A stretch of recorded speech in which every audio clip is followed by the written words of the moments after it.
Hello and welcome to Blockchain Gaming World with me, John Jordan.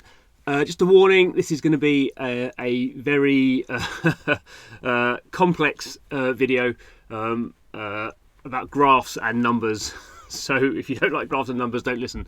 But what I've been actually working on for the last couple of days is looking, and I have looked at it in the past actually, is the data around the immutable blockchain, so the immutable ZK EVM blockchain. So I'm just looking at the data, pulling the data down from this website. So it's the explorer.immutable.com stats. So this isn't run by Immutable per se, it's run by Block Scout. And like an open blockchain, you can look at all the data. So we can see here, there's a whole bunch of telling us a whole bunch of things about transactions, block times, total accounts, and it graphs them out. So we can see the number of accounts, how that's grown cumulatively over time. We can see the active accounts. So these are, I'm not quite sure what an active account is, but obviously it's an account doing something on the blockchain. We have new accounts, so this sort of tends to be quite volatile, goes up and down, transactions, fees, blah blah blah, whole bunch of sort of stuff you expect to see about blockchains. And if you want to, you can go and you can just download these as CSV files and upload them into a spreadsheet. So you can do it at different across different time periods, and just pull the data down. So I've always been sort of quite fascinated by this active accounts graph. So as we can see here, really this has gone, growth has started happening in terms of these accounts when the immutable gems sort of giveaway went live, and that's when they started rolling out a lot of their games. Games mainly still aren't live. There's a lot of stuff in sort of beta and sort of testing and stuff. But anyway, you've got here over 8 million accounts. I'm not quite sure if this is the same as wallets.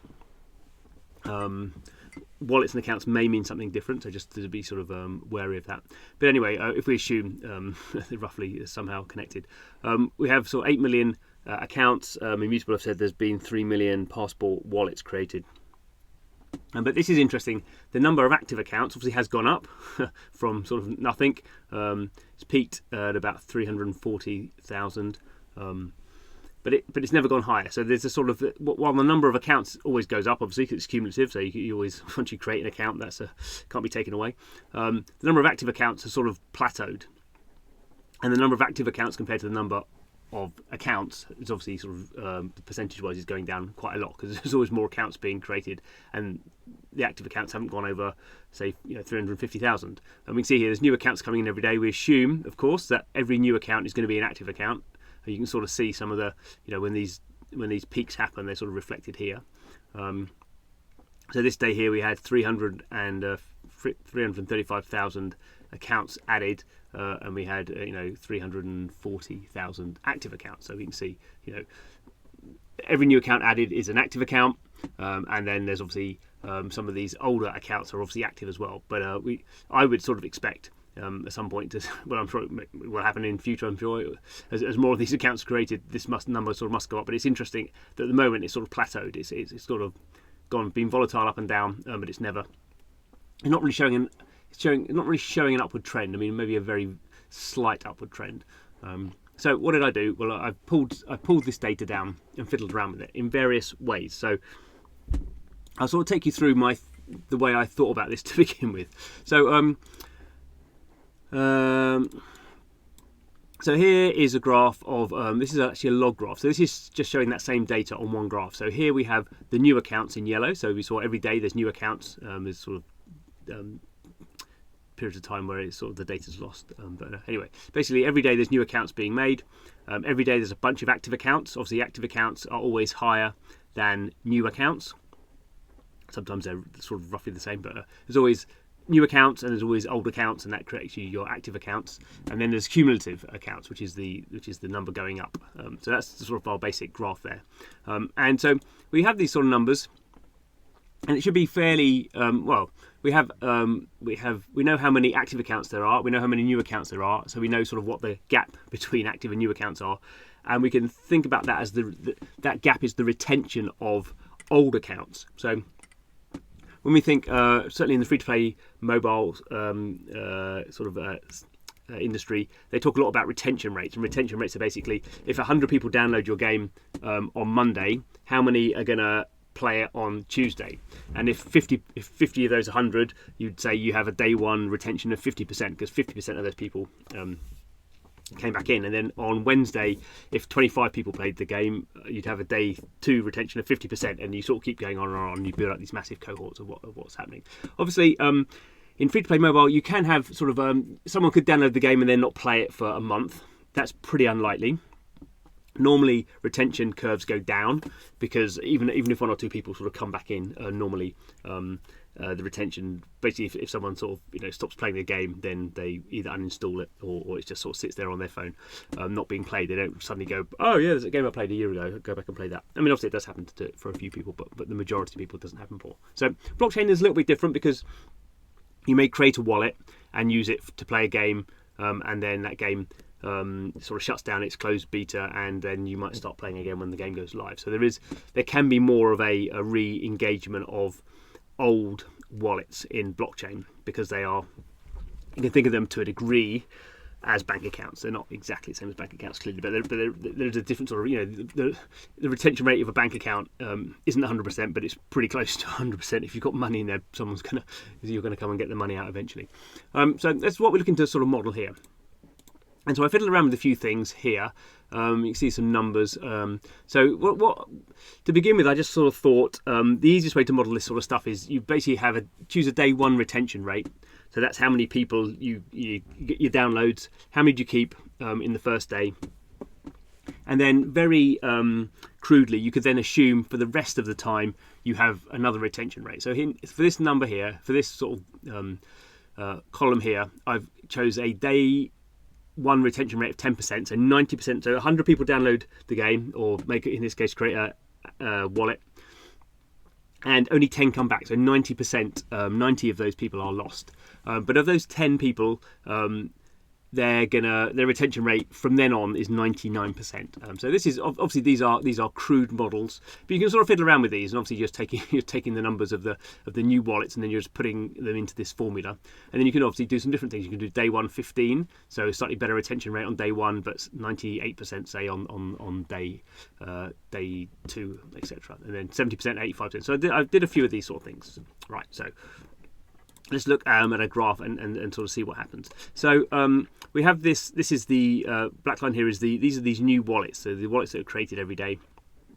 And in grey here, slightly thicker, we have the active wallet. So what we're trying to do is take this new number and sort of model some retention numbers and create as close as possible to this grey graph from this black graph. Obviously, this is very, very simple. I'm just putting in two numbers here. But how do we get on? So actually, you can model it pretty well. So the ones I looked at here were a day one retention of 35% plus 93% there on after, or which is in green here, or a day retention of 30% and a retention after that of 95%. So obviously what I'm doing here is playing with how many do you lose straight away, because obviously that's the biggest number you get in. You're getting these new wallets, and then how many of those can you keep? And then and then sort of then on after, how many are you sort of retaining? So for the first bit of the graph, but both of those model it pretty well. Actually, the green is slightly better. Now up to about here, up to about sort of August, 2nd of August, the green line models it fairly well. So I'm not saying these are the exact numbers, but I'm saying those sort of numbers feel about right to me. 35%. So if 100 people download or create a wallet, you get 35% back the next day. And then after that, you're losing 7% a day. That sort of seems about right. And obviously there's sort of volatility because there's other stuff coming in, and obviously as time goes on, you get more and more of these old wallets that aren't being used but may be re-engaged because something's happening in a game they're playing or something like that. What the problem we sort of have is at this point here, if you're using that model, because the number of new wallets goes down quite a lot into September, it suddenly comes up again into the end of September, but it drops down quite a lot into September. So that's a different sort of behaviour, and you can see here modelling it with these with these retention numbers, you're going much lower. Even if you model like 95% retention on the day 2 and after day 1, it's still going much lower. And if you have that sort of retention, actually you're going much higher here, whereas sort of green is better here. So you can see something odd's happening, not odd, but something different to something that is not well reflected in this sort of retention model, which is actually quite good up to this point. And obviously this is one of the problems you have with blockchains, in the sense that you have this massive sort of reservoir of old wallets that can at any point be re-engaged. I mean, probably not all of them at any point, because there's 8 million accounts to be seen now. So we're not suddenly going to have 8 million accounts piling in. Obviously, in blockchain, there's lots of sort of bots and people maybe creating burner accounts. So accounts they might use just to sort of test something out, or the ones that they're not necessary, accounts they're not using for the long term in that sort of sense. And we have this other sort of not problem, but it's another sort of oddity here. We're sitting get a lot of new accounts here, so that drives actually activity up to here. But actually, it's interesting that this is actually quite well modelled. So the orange line, and the green line actually model. They model when new wallets are active. They model that quite well. When the activity has not been driven by new wallets, they don't model that very well, which I suppose is what we expect, because we have this large reservoir of wallets that is harder to model. So I thought, well, maybe this sort of way of doing it with just having 2 sort of numbers, retention numbers, is just too crude. So I looked at something. I tried to make it be a bit more complex. Actually, before we go, just onto the next graph. This one was sort of interesting. I don't quite know what to make of it. So in red we have the number of new wallets created every day. So we've seen that before. We have the number of active wallets in blue. It's pretty straightforward.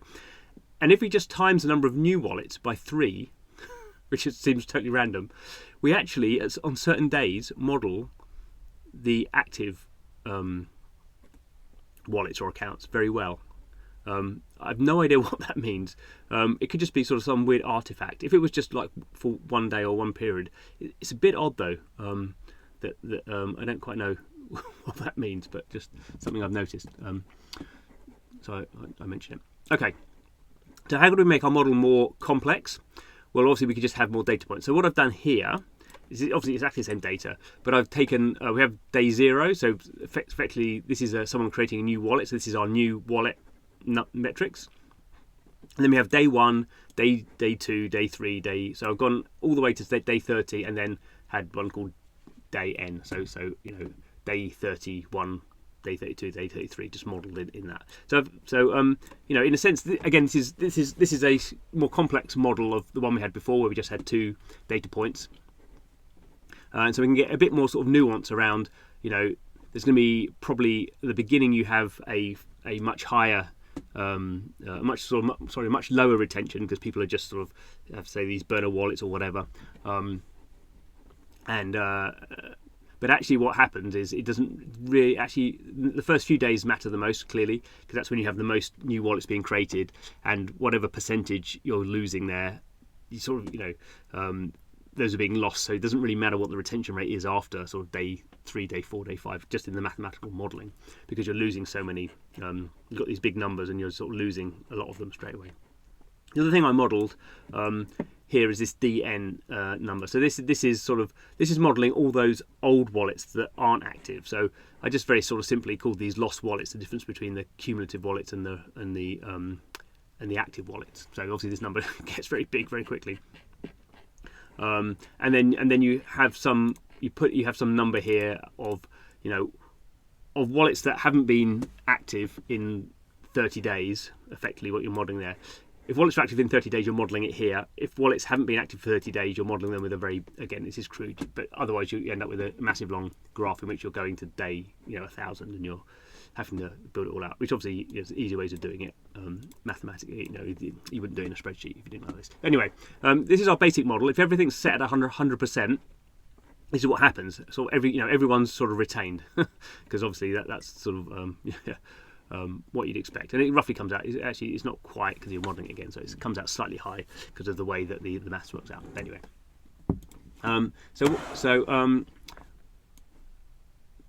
what we could do, the most obvious thing to do is we are modelling basically all the wallets being active all the time. So that's not happening. So let's model here anything after 30 days. Let's model that at 2%. So we can see now immediately we've come down quite a lot, but we've still here.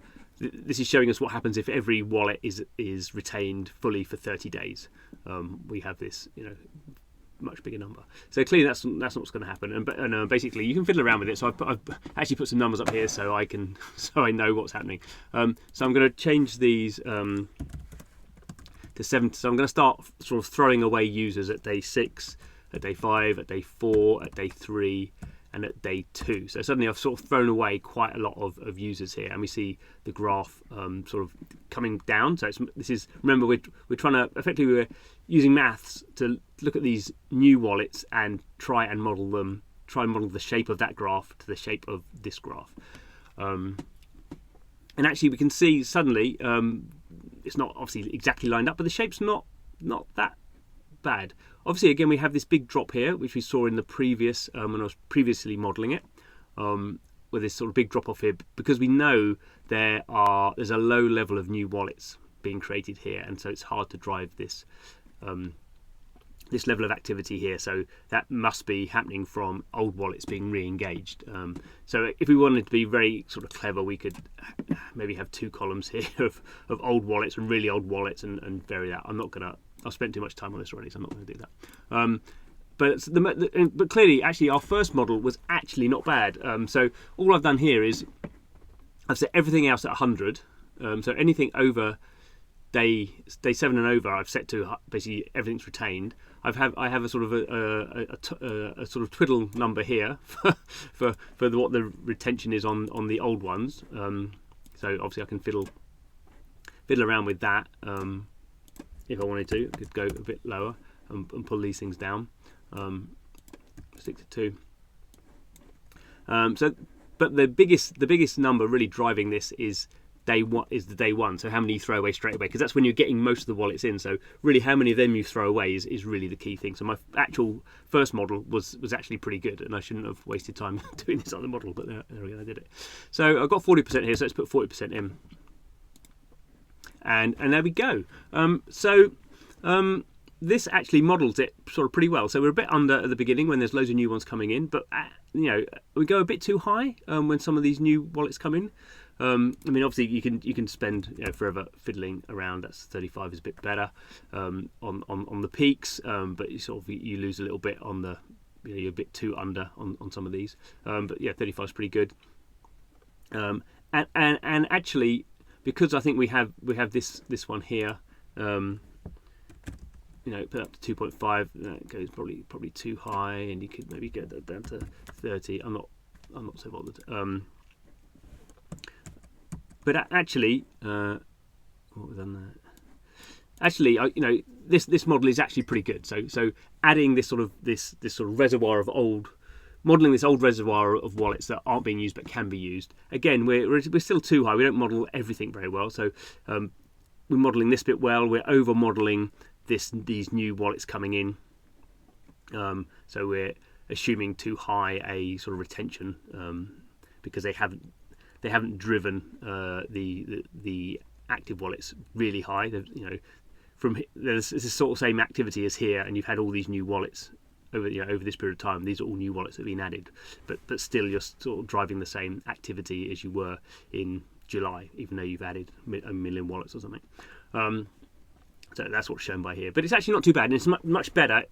If you remember here, we were going much too low here, and that was because I think it just sort of was too simple as a model, and we weren't very well modelling the fact that old wallets could come back in. We just weren't throwing away old wallets here, so that extra sort of nuance, which obviously creates its own, has its own assumptions. So nothing comes for free in this sort of basic modelling, crude modelling assumptions. But it actually now starts to look pretty good. So we are modelling that quite well. So now the sort of issue would be here in August, an activity dropped off. Why was that? Well, maybe there just wasn't anything going on. The other thing to remember is sometimes you have games going live. So this sort of peak here was driven by Hunters on Chain having their airdrop campaign.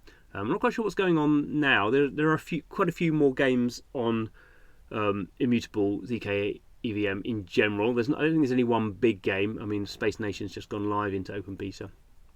I don't know how much that's driving, but generally I would say there's just an accumulation of games that you can now play. So maybe that's what's driving that. We'll obviously over time we'll sort of see. We still haven't really seen, I guess, in conclusion, one big game. So Ronin had Pixels, and that really drove the growth of Ronin in terms of active wallets and in terms of sort of mind share. We've not really had that for Immutable. Immutable is the biggest token still for gaming, but it doesn't really have a game that it can sort of hang its hat on. It's obviously got Gods Unchained and Guild of Guardians, good games in their own way, but not massive successes as yet. So anyway, so hopefully this modelling is interesting as time goes on, and we get to sort of get a feel for all these old wallets. Are they being re-engaged? Are games driving them?